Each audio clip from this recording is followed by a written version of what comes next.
Hello dears, it's me Maneesha Harilal. അപ്പോൾ ഓണക്കാലമൊക്കെ വരികയല്ലേ. അപ്പോൾ ഓണത്തിനുള്ള വിഭവങ്ങൾ നിങ്ങളെയും പരിചയപ്പെടുത്താമെന്നാണ് ഞാൻ ഈ സീരീസ് കൊണ്ട് വിചാരിക്കുന്നത്. അപ്പം ഞാൻ ആദ്യമായിട്ട് ഉണ്ടാക്കാൻ പോണത് പുളിയിഞ്ചിയാണ്. അപ്പം ഞങ്ങളുടെ നാട്ടിൽ എങ്ങനെയാണ് പുളിയിഞ്ചി എന്ന വിഭവം ഉണ്ടാക്കുന്നത് നിങ്ങൾക്ക് ഞാൻ പരിചയപ്പെടുത്താം. So let's get into the video video.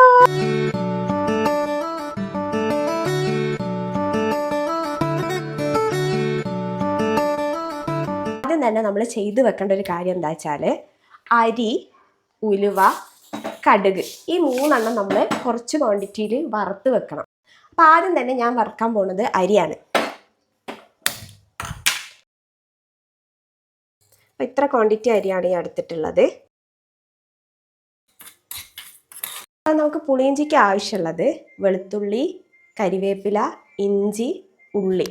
അപ്പോൾ ഉള്ളിയൊക്കെ കുറച്ച് ക്വാണ്ടിറ്റി മതി. ഇവിടെ കൂടുതൽ സ്ഥലങ്ങളിലും ഉള്ളി അങ്ങനെ യൂസ് ചെയ്യില്ല, പക്ഷെ നമ്മൾ കോഴിക്കോട് ഭാഗത്ത് ഉള്ളി യൂസ് ചെയ്യും. അപ്പം ഞങ്ങളെ മെയിൻ വിഭവമായിട്ടുള്ള പച്ചമുളക്, നീണ്ട മുളകല്ല യൂസ് ചെയ്യാറ്, ഇങ്ങനത്തെ ഉണ്ട മുളകാണ് യൂസ് ചെയ്യാറ്.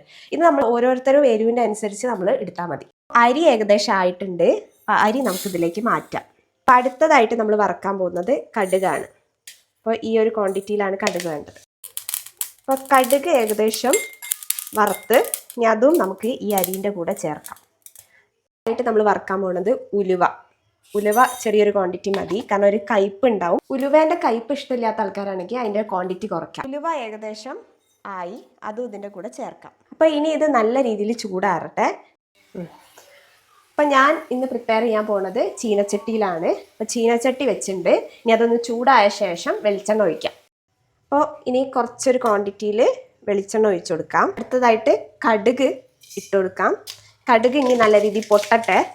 കടുക് പൊട്ടിയ ശേഷം നമ്മൾ നേരത്തെ എടുത്ത് വെച്ച ഇഞ്ചി, വെളുത്തുള്ളി, കരിവേപ്പില, ഉള്ളി ഇത് ചേർത്ത് കൊടുക്കാം. ഇനി നല്ല രീതിയിൽ ഒന്ന് ഇളം ബ്രൗൺ കളർ ആവുമ്പോൾ നമ്മളെ മെയിൻ ഇൻഗ്രീഡിയൻ്റ് ആയ പച്ചമുളക് ആഡ് ചെയ്ത് കൊടുക്കാം. അപ്പോൾ ഇത് ഏകദേശം വാടി. അപ്പോൾ ഇനി നമുക്ക് പച്ചമുളക്, ഞാൻ ഏകദേശം 7-8 പച്ചമുളകാണ് എടുക്കുന്നത്. ഇവിടെ എല്ലാവർക്കും അത്ര എരിവ് ആവശ്യമില്ലാത്തതുകൊണ്ടാണ് കേട്ടോ. അപ്പോൾ ഇനി ഇത് ആഡ് ചെയ്ത് കൊടുക്കാം. ഇനി ഇത് പച്ചമുളക് നമ്മൾ മെയിനായിട്ട് ശ്രദ്ധിക്കേണ്ടതായിട്ട് ഇതിനൊരു വൈറ്റ് കളർ തരും. ഒന്ന് വാടിയിട്ട് ഒരു വൈറ്റ് കളർ വരാനുണ്ട്. അപ്പോൾ മാത്രമേ നമ്മൾ അടുത്ത ഇൻഗ്രീഡിയൻറ്റ് ഇട്ട് കൊടുക്കാൻ പാടുള്ളൂ. അപ്പോൾ അതാണ് പച്ചമുളകിൻ്റെ പാകം. ഇനി മുളക് ഏകദേശം ആയിക്കഴിഞ്ഞാൽ നമ്മൾ ഒന്ന് ഗ്യാസ് ഓഫ് ചെയ്യാം. അതിന് ശേഷം നമ്മൾ കുറച്ച് പൊടികൾ ആഡ് ചെയ്യാണ്ട്. അപ്പോൾ ആദ്യം കുറച്ച് മുളക് പൊടി, അതും നമ്മൾ എരിവിനനുസരിച്ച് മുളക് പൊടി ആഡ് ചെയ്ത് കൊടുക്കുക. കുറച്ച് മഞ്ഞൾപ്പൊടി, പിന്നെ കുറച്ച് മല്ലിപ്പൊടി, കുറച്ച് കുരുമുളക് പൊടി.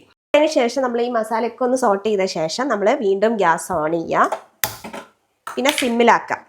പിന്നെ ഈ മസാലയൊക്കെ ഒന്ന് ഒരു ബ്രൗൺ കളറായി വരുന്നവരെ ഒന്ന് ഇളക്കി കൊടുക്കുക. ഏകദേശം ബ്രൗൺ ആയിക്കഴിഞ്ഞാൽ നമ്മളെ മെയിൻ ഇൻഗ്രീഡിയൻ്റ് ആയ പുളി ഞാൻ നല്ല രീതിയിൽ പിഴിഞ്ഞ് വെച്ചതാണ്. അതിൻ്റെ മെയിൻ ആ ഒരു വേസ്റ്റൊക്കെ എടുത്ത് ഒഴിവാക്കിയിട്ട് ഇതിന് വേണ്ടി നമ്മൾ ഏറ്റവും ചെയ്യേണ്ട ഒരു കാര്യം വെച്ചാൽ ചൂടുവെള്ളത്തിൽ ഇട്ട് വെക്കുക. എന്നാൽ അതിൻ്റെ കറക്റ്റ് തരി നമുക്ക് കിട്ടും. ആ തരി വരുമ്പോഴാണ് നമ്മളെ പുളിയിഞ്ചിക്ക് ഭയങ്കര ടേസ്റ്റ് വരിക. അപ്പോൾ അതാ അത്യാവശ്യം പുളി ഉണ്ടാകുമ്പോഴാട്ടോ ടേസ്റ്റ്. ഇനി അത് ഇതിലേക്ക് ഒഴിച്ചു കൊടുക്കുക.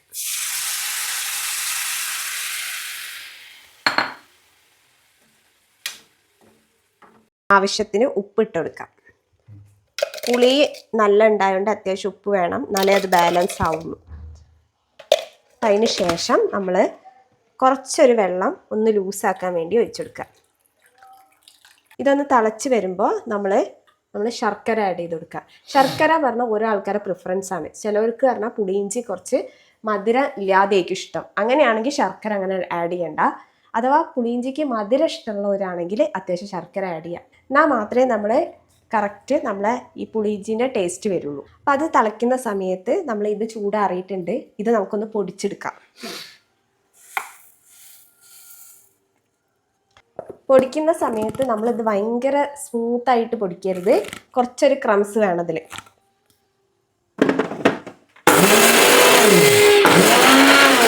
അപ്പോൾ ഈ രീതിയിലാണ് അടിച്ചെടുക്കേണ്ടത്. പുളിയിഞ്ചി ഏകദേശം തിളക്കുന്നുണ്ട്. ഇതേപോലെ തിളയ്ക്കുന്ന സമയത്ത് നമുക്ക് ആവശ്യമുള്ള മധുരത്തിനുള്ള ശർക്കര നമ്മൾ ആഡ് ചെയ്ത് കൊടുക്കാം. ഇവിടെ നല്ല മധുരം വേണ്ടതുകൊണ്ട് ഞാൻ 2 ആണിയാട്ടോ ഇടുന്നത്. ഏകദേശം ആയി വരുന്ന സമയത്ത് നമ്മൾ കുറച്ച് കായപ്പൊടി ആഡ് ചെയ്യണം.